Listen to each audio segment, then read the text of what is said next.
And tonight, more than 100 people gathered in Fresno for a peaceful protest in support of Palestine. It comes days after Hamas and Israel agreed on a ceasefire, ending 11 days of airstrikes and deadly violence. Our Kirsten Mitchell is live at Blackstone at Knees, where they gathered again tonight. Kirsten.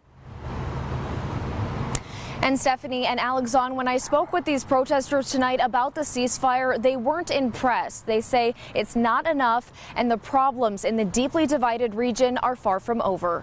What do we want? The question I have for Americans is, if we believe in freedom for ourselves, why don't we believe in freedom for everybody else? Waving flags and holding signs, protesters gathered on the same corner they've stood on for weeks,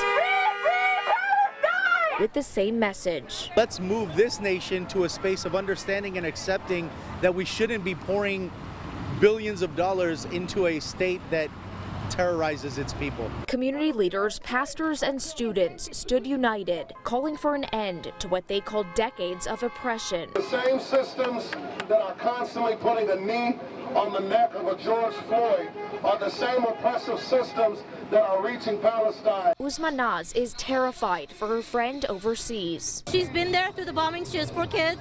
Her kids can't sleep, they can't eat, and they could be killed at any minute. I don't know if I'm ever going to see her again.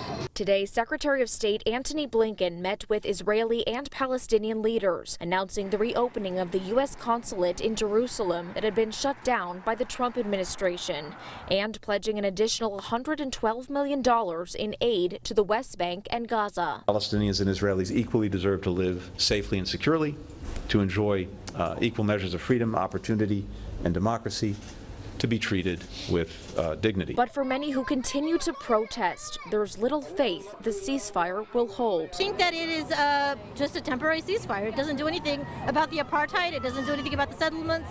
It doesn't do anything about the violence.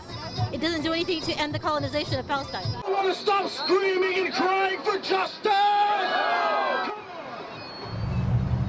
And organizers say they will continue to hold these protests. They encourage people to educate themselves about this issue and reach out if you have questions or just want to have a conversation. Reporting live in Fresno, Kirsten Mitchell, KC24, local news that matters.